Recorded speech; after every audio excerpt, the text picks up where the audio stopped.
morning guys. Sakit ang tiyan ni Kahil. So, ako muna ay pupunta sa drugstore. Hindi ata siya tunawan sa ano guys, sa tawag nito, sa ulam kagabi. Kasi ang dami niyang nakain na beef steak, yung creamy beef steak. Masarap daw kasi talaga, pero napasobra ata yung kain niya. Ngayon parang hindi siya natunawan. Sumuka siya ng tubig, and then nag-diarrhea siya konti. Kami lahat okay naman kami, wala namang problema. Si Kuya Kahil lang kasi siya talaga yung napansin ko na pabalik-balik dun sa beef steak. Tapos pinalaman niya pa sa tinapay. So kanina pinainom ko lang siya ng maligamgam na water, and then nilagyan ko ng oil. Nag-massage ako ng konti lang, yung soft lang na massage sa tiyan niya para makautot. Pero masakit pa rin daw talaga, so baka mamaya indigestion talaga yon. So pupunta muna ako. Wala namang wala namang, napipisil ko naman siya, wala namang sakit. So pupunta lang tayo sa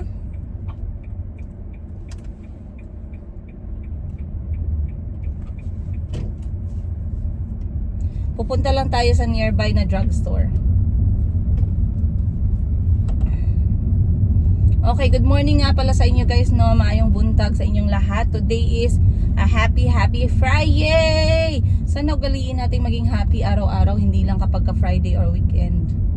Kasi pare-pareho lang naman yan. Wala namang pinagkaiba. Pagkadating mo ng Friday, 2 days lang, Monday na ulit. Parang hindi mo naman maramdaman. Pero ngayong umaga, I'm going out late dahil si Parts ay merong personal na lakad. So ako lang muna, hindi tayo makakalabas muna. Nagmamaneho ako pero hanggang dito lang sa village namin kasi kailangan kong bumili ng gamot, but I cannot drive sa highway dahil nga wala pa tayong lisensya. I did not process my license yet. Other than that, mentally guys, I don't want to drive really, to be honest with you, though I know it is a necessity kasi for emergency purposes, no? But yeah, mamaya na lang ako lalabas pag natapos ni Parts yung personal niya, mga 10 AM siguro. And hindi pa pasok sa trabaho ngayon si Ate Hana kasi nagkasakit siya. So ako magbubukas ng laundry shop. And kailangan naming mag-solve ng few problems sa negosyo. So si Josel na muna ang bahala dun sa boutique. Right now ako muna yung magpapaka nanay, dahil alam nyo naman yung mga anak natin, nanay naman talaga yan. Kahit anong masakit sa katawan dyan, nanay pa rin. So bili lang ako ng gamot dito guys. Ang dami kong gustong i-chika sa inyo. Tambak na yung chikahan natin. Hindi ko alam kung saan magsisimula pa. Pero samahan nyo muna akong bumili ng gamot. Sing. Ayan, dito tayo mag-park sa gilid kasi doon parang alanganin sa parking eh. Dito tayo sa gilid mag-park.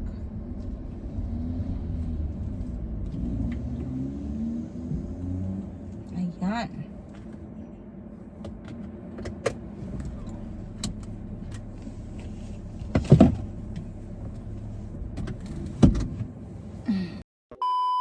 Anyway, shout out nga pala guys. I received a very amazing surprise. Now you guys know, meron kasi tayong mga viewers no na very talagang binabantayan nila yung details ng mga video ko. And then meron akong, alam ko napapansin niyo na I am very proud, and the things that are given to me na handmade, sobrang lapit sa puso ko talaga. Kasi I can imagine the love. Iba kasi kapag handmade there's a love there. There's a thought, super daming thoughts. Kasi while you're making something, you will think about that person who you're giving that thing to. So ngayon, meron nagsabi, Ma'am, napansin ko gustong-gusto mo ng mga handmade products because you are always very proud to share yung binigay sa iyo na bag ni Maring Sara mo, na hanggang ngayon talaga dala mo hanggang Pilipinas at ginagamit mo. So I received a very special handmade gift. This is from meron pang tag, hindi ko tinanggal yung tag but this is handmade from Utter Up guys. I-check nyo na lang sa Facebook, pero promise ang ganda. I am not once again, I am not paid.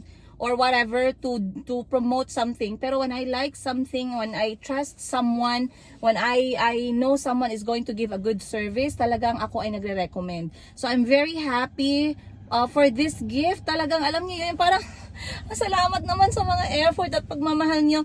But this is from Atter Up, handmade, creative craft, sustainable, eco-friendly, slow fashion, and ethically produced. They have their, ayan guys, meron silang tag dyan. I really like it. Ang ganda ng pagkagawa ng bag kasi hindi siya direct tela. Meron talaga siyang parang cushion sa loob at meron siyang lining.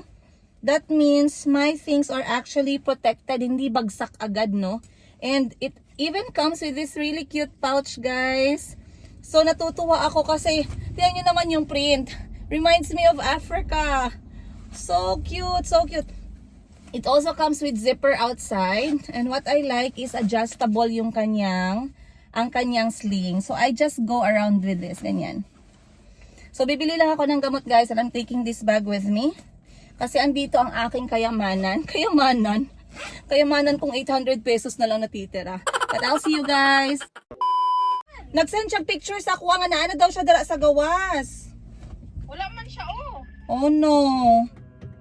Kasi yung pangalan. Wala ko nakaasa iyang name. Gawas galing ko, wala man. Okay, sige. Basta pag Lagi lang siya. okay, sige, i-message ko na siya na 2 doors away tayo, naglipat tayo sa lower floor. Lower floor. Sa basement. Gang, ipatry sa kay mamang mga dresses para maka-appreciate niya kung unsa ka pretty. Gani. Okay, sige. Ayaw na pagduwa-duwa ba, Yurt? Kaya di mo na makitaan sa uban ng mga places na alang nasa Mayumi Thailand closet. Correct. Herbs. Yes, okay. Sel, Ah. babay sa akin. Nagsakit ang tiyan ni Kahil. Wala yata siya natunawan sa sa beef. Dagan niya siya nakaon gahapon na beef. Ako po. Ay, sige. Ako na kumpiyan, ako ko na to naawakan. O sige, ako asa siyang hatdanog ka ng tambal. Nagpalit ko ka tong para sa anti-digestion. Saan whatever. Oo. O sige, babay muna. Oo, sige, bye. Alright. Okay. So, nakalimutan ko itanong yung pangalan ng gamot. Bakit? Nakalimutan kong itanong yung pangalan ng gamot. SOD bicarbonate. Bicarbonate pala. SOD bicarbonate ang pagbasa ko. But let's take that to Kuya Kahil right now, guys. Bali tag 2 piso lang pala nagbigdala pa ako ng buong bag ko, kaya akala ko ang mahal-mahal, baka kailangan natin ng credit card ba. Mura lang pala, guys. So mag-drive na tayo. Ang hirap talaga basta ano ka na driver ba, putot. Kaya hindi tayo makaabot sa So dahan-dahan lang tayo. I'm going back home na para dalhin itong gamot ni Kuya Kahil. Pero kahapon, grabe kahapon pala, guys, hindi ko na natapos yung video. Basta nagstay kami sa dito, pwede dumaan dito. Pwede. Nagstay kami sa dagat kahapon ng 10 AM hanggang alas 4 ng hapon. Alas 4 kami umalis. Mga alas 6 na kami nakauwi. Kasi nga, tawag na ito, sobrang nag-enjoy yung mga anak ko. Sobrang natuwa ako. Kasi nagtatanong sila kung sino daw kasama namin pupunta ng dagat. Sabi ko tayo lang kasi konti lang maliit lang yung sasakyan. Hindi naman tayo magkasyang lahat. And I really wanted them to have fun with each other, magkakapatid. And I really saw that in my children, guys. Kaya hindi ako masyadong naghawak talaga ng cellphone kahapon. Kasi nga, I really wanted to watch them. And I did. And the vision that I had for that day na watching my kids having fun, hearing them laugh, they fight a little bit, then they laugh again, they enjoy the sea, they enjoy the nature.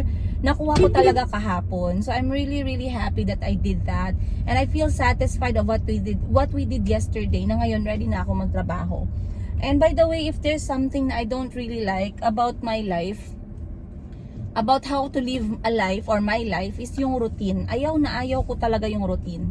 Kaya hindi mag-work sa akin talaga. Siguro before, yung nagtatrabaho ako para sa iba, yung Yung I am employed ba? Meron akong daydreaming ako, na meron akong ibang vision na I'm going to be in charge of my day kapag meron akong another choice ng work. And then I left teaching after 10 years. Hindi na ako nangamo, guys. And I started my own business here and there. And I really like that kasi it's very unpredictable eh. Having your own business, may negosyo ka na maliit, kahit gaano kaliit, yung araw mo magiging unpredictable talaga. Kasi every day is going to be different. And that's what I really like. Even with parenting or even with my personal, yung mga personal, moment, alone moment ko, I don't want it to be the same. Kahit sa mga daan na dinadaanan namin, guys, alam na alam ni Parts yan na I don't want to use the same road every single day. So sometimes nagbe-break ako maybe in between ng week. Sinasabihan ko si Parts na use this road, use that road kasi I don't want it to be a routine talaga. It gives me a really bad feeling na parang I want to run away, parang ganun.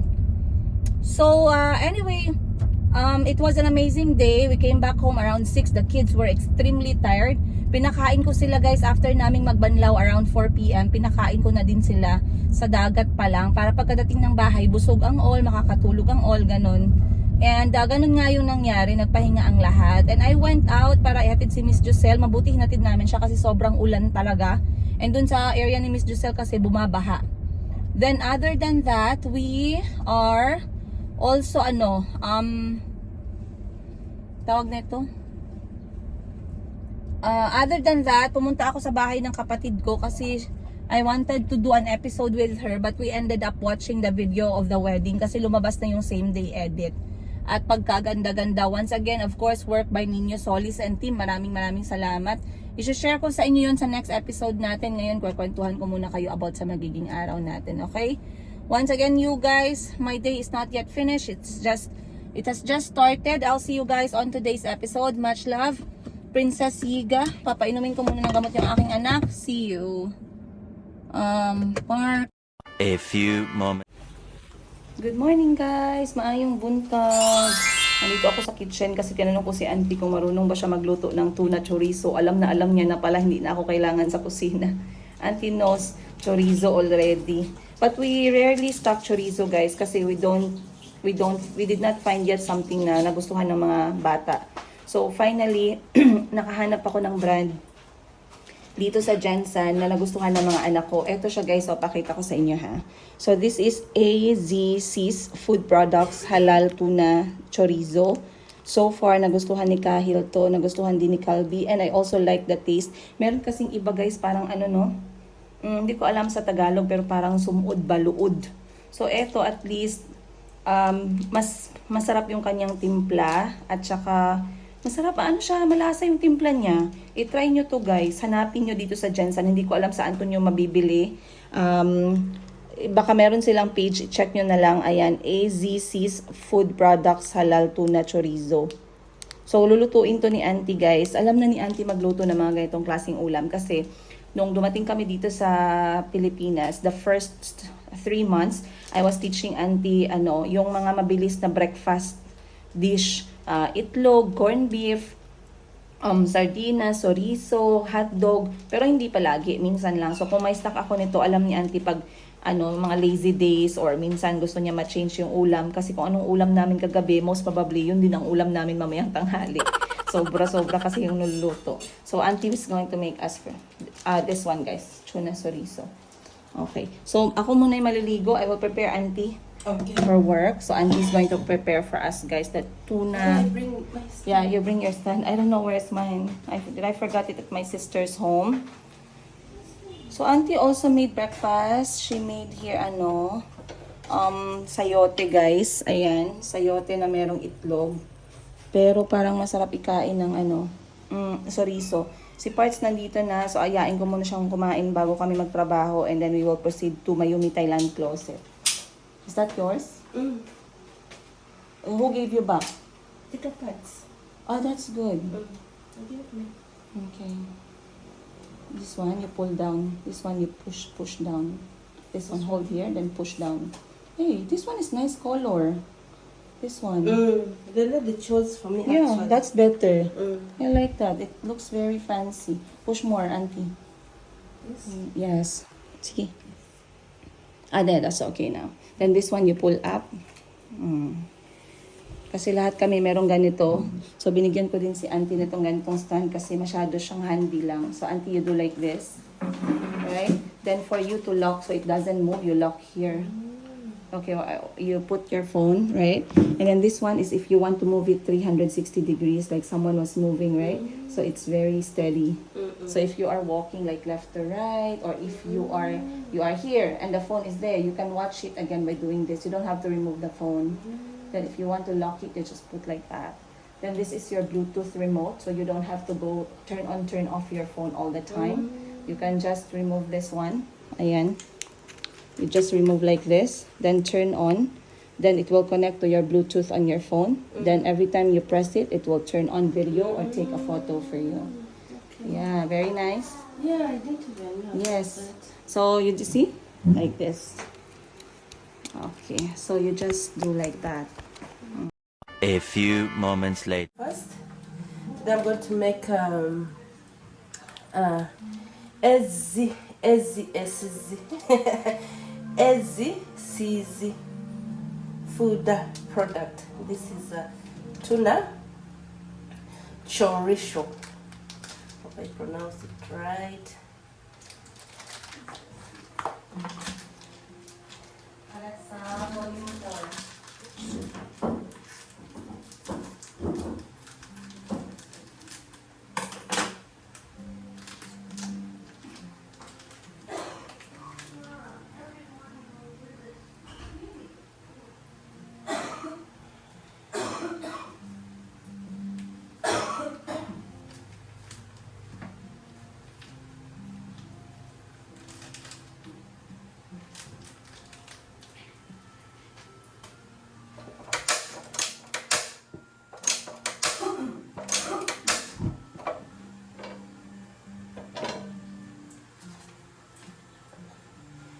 So I'll start by heating my frying pan.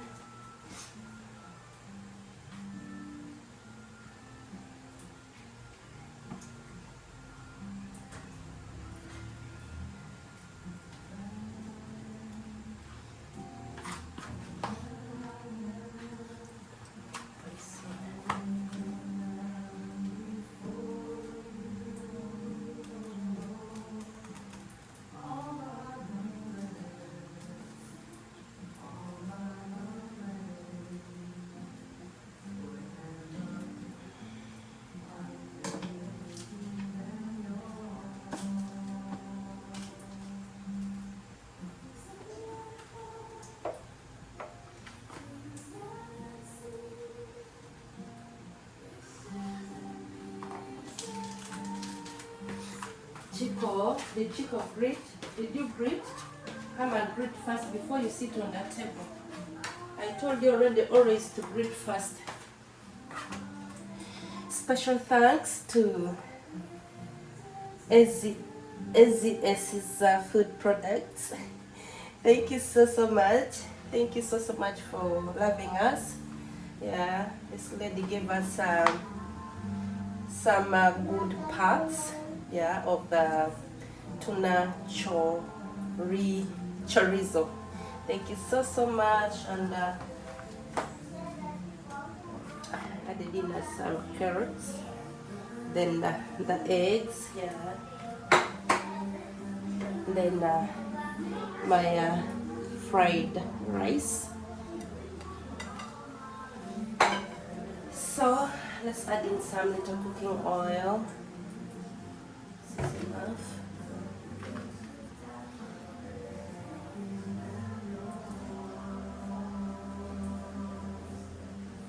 Okay, this is my second time now testing the chorizo.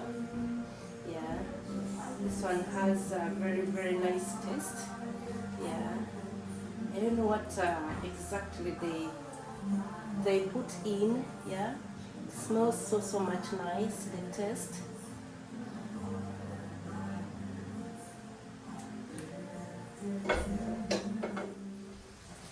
Good morning means what?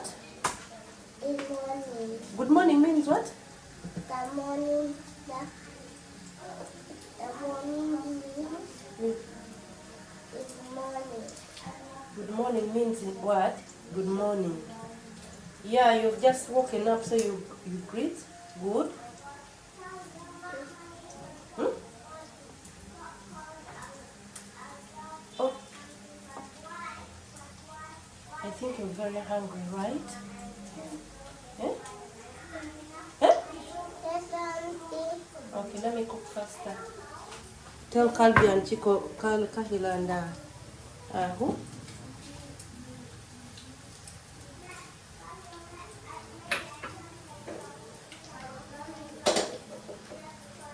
I'm coming.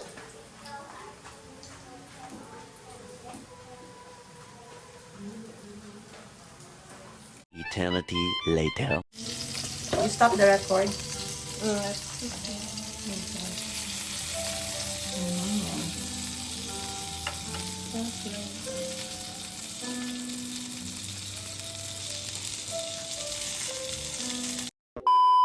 Mommy. Mom, can you put the viewers to see us?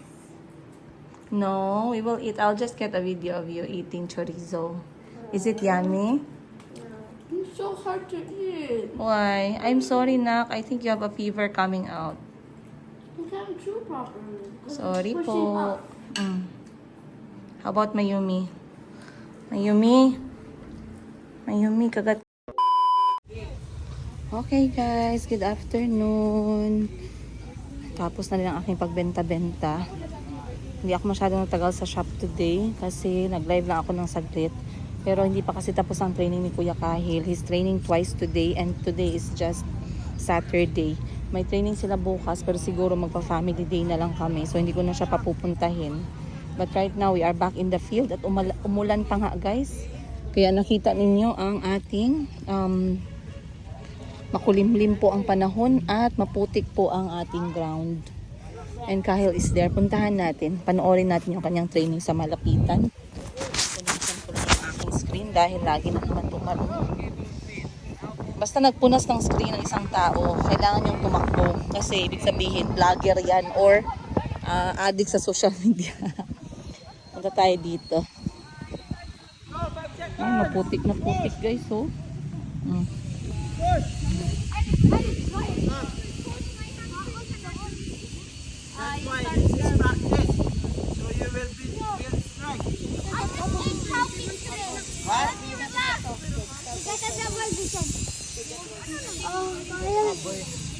Focus na.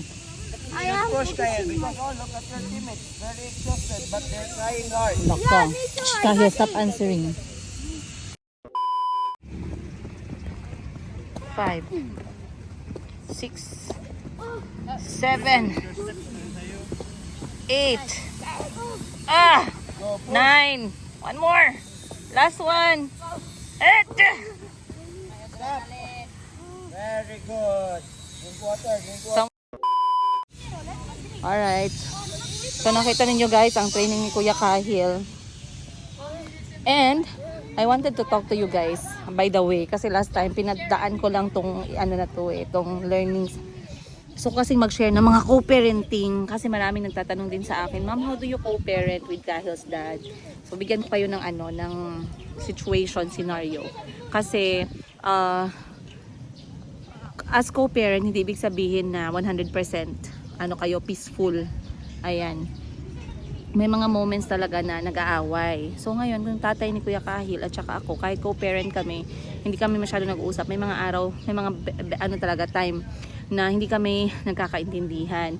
So ngayon, recently, yung pinaka-recent namin, nakwento ko na sa inyo to last time. And my heart is so happy and my heart is once again, complete na siya peacefully dahil nga nag-apologize yung tatay niya. So that really made my day. And how he apologized was something na it can really truly amaze me as a parent kasi acknowledging a mistake. Pag na-acknowledge mo kasi kung saan ka banda mali and you are aware na mali ka and you apologize for that, Though there is an excuse, sometimes excuse doesn't matter kasi sometimes you don't deserve naman talaga na let's say pagsabihan ka ng masama or tatuhin ka na nakaka-offend, ganun. Pero iba kapag ka-co-parent kayo tapos meron kayong peace. So co-parenting with peace is amazing. Okay? Doon mo marirealize na wala lang pala talaga yung mga away-away na yan no, na mga relationship or marriage na broken. What's the real flex about couples who are separated, parents who are separated, is when they are co-parenting with peace. So I do really flex that, and I do flex that to my family as well, yung co-parenting namin ng tatay ni Kuya Kahil. Katulad ng sinabi ko sa inyo kasi lately, send ako ng send sa kanya ng videos ni Kuya Kahil and kanyang soccer schedule. So his dad was actually appreciative about it, and that's a good thing. We try to appreciate each other naman talaga. Hindi kami ganun masyado nag-uusap, pero we do try to appreciate and thank each other. We show that we are grateful for the other, ganon. So ngayon, nung nakita niyo mga pictures, mga videos, nang message sa akin yung tatay, sabi niya, he appreciates the fact that I am supporting Kahil through this. Kasi eto talaga, pangarap ng tatay niya. Eto, dream talaga ng tatay niya. Kahit nung pinagbubuntis ko pa lang si Kuya Kahil, kahit nung hindi pa ako buntis kay Kuya Kahil, he wanted to have a boy. He wanted to have a son. And this son is gonna play soccer. And this son he's going to support fully. And this son is gonna be a soccer player, inshallah, right? So ngayon, I really cannot bear it anymore na every time it's summer break, his dad is asking me 1 whole month para mag-train si Kyle sa Thailand. And I'm like, I'm missing my son too much. In the whole year, I only have summer kasi hindi ko pa makukuha yon. So, the fact na inokayan na ng tatay niya yung pag-uwi ni Kahil dito ng 2 full months, I also tried to find a way na maging busy si Kahil or maging active or maging hindi niya ma-miss yung kanyang sports or yung kanyang mga drills, mga exercise. And so I'm very lucky and fortunate by the way that I have a friend, ayun nga si Ma'am Princess of Hime Salon, who recommended my son to the soccer academy kung saan naka-enroll yung mga anak niya. Yes, love? Ha? Tita Jinjin said that if we could go home at 5 o'clock. Yeah. It's not yet 5 we end then. at 6:30. Opo, it's not 5. I will ask coach lang. I will ask permission. Okay? So anyway, where was I? Yun nga. Ngayon, na-appreciate niya yon. So sabi niya sa akin na he appreciates daw na sinusuportahan ko si Kuya Kahil. And I found that as a perfect moment to make him understand and make him realize na I am actually co-parenting with him and trying to co-parent with him peacefully. I am not in any way, or I don't have any intention to make him feel low or make him feel na hindi siya capable as tatay ng anak namin. Okay? Never ako nagkaroon ng ganyang klaseng intention sa puso ko. And I always remind Kuya Kahil that his dad loves him dearly. His dad deserves all the respect in the world, most especially from Kuya Kahil. And his dad is also the same. He reminds Kahil, your mom, take care of your mom. Ganun lagi ang sinasabi ng tatay. And so when he appreciated me for putting the effort para kay Kuya Kahil and what he wanted Kahil to have during summer, I then siningit ko agad guys yung emosyon ko kasi nagtampo ako talaga sa tatay niya. Hindi ko siya kinausap ng mga 1 week talaga. Hindi ko nare-replyan yung mga tanong niya until such time na na-feel ko na parang kalmado na ang lahat. And then when he appreciated my effort, I told him, sabi ko sa kanya, nag-reply ako, sabi ko sa kanya, yeah, I try my best na supportahan si Kuya Kahil. And if you ever feel, kapag message ako ng message sa'yo, and if you feel na I am bothering you or I am annoying you, I reminded him na it's not because I'm not messaging him a lot about Kahil because I wanted him to feel or because I think na hindi siya capable as tatay. I am messaging him kasi yung anxiety ko as nanay, hindi ko mapigilan. And I cannot talk to it to Kahil. Kasi nga si Kahil, syempre pag binigyan ko ng instruction si Kahil, paano ko ma-make sure na naintindihan niya yung binigay kong instruction? So what I did, I was passing the instruction to the dad. Please make sure Kahil do this, Kahil do that. Kahil has his things, blah blah blah blah. So, yun yung ginawa ko. And then the dad took it parang nagkaroon ng miscommunication. So sabi ng tatay, I don't need to talk to him like a child, which was never my intention, you guys. Again, I was just anxious knowing na si Kuya Kahil ay lilipad nga internationally for the first time without assistance. So my anxiety, I was communicating to the dad, but then the dad took it wrongly, and I did not also explain myself kasi naunahan na nga siya agad ng galit during that time na nakulitan siya sa akin. So I made him understand, sabi ko sa kanya, hindi yun dahil sa hindi iniisip ko na hindi ka capable. Ako lang yun. It's just me being a mother. Please do understand that I am not with my child. Please do understand that I have a lot of feelings regarding Kahil's movements and everything, and I don't know him as much as you do kasi you are living with him for 2 years now. Every single day he is with Kahil. And then his dad finally responded in a very short message. Nang sabi yung tatay niya nung magic word, sabi ng tatay niya, I'm sorry, I do apologize for how I behaved and how I acted. Sabi niya, he just had a lot on that day nung pinagsabihan niya ako ng something. Sabi niya, medyo na-stress lang daw talaga siya nung araw na yon, and Kahil was also kind of giving him a hard time, and then I was also adding, so yung anxiety level din ng tatay niya tumaas din, parang ganun. So yun, doon nagsimula yung disagreement. And then finally, nung narinig ko na aminado siya sa mali niya and he apologized, I told him apology accepted, and then we moved on. So that's how we co-parent as parents. And I always teach Kahil the same thing. Tinuturo ko talaga kay Kahil na when you are in a situation where you are not comfortable, where someone is mad, or you made someone mad, someone is mad, we don't know the reason why, someone is pissed, maybe because something happened before you met this person, maybe someone made this person mad and then now he's mad at you, or if someone looks like they are parang galit, sabi ko kay Kahil, always choose to remove himself from the situation, kasi doon nagsa-start yung mga heated argument, yung mga words na i-regret mo, yung mga actions mo na baka pagsisihan mo, doon magsisimula. So for the safe side, if you really value that person na wala sa mood, remove yourself and try to communicate when all of you are better, when all of you are calm.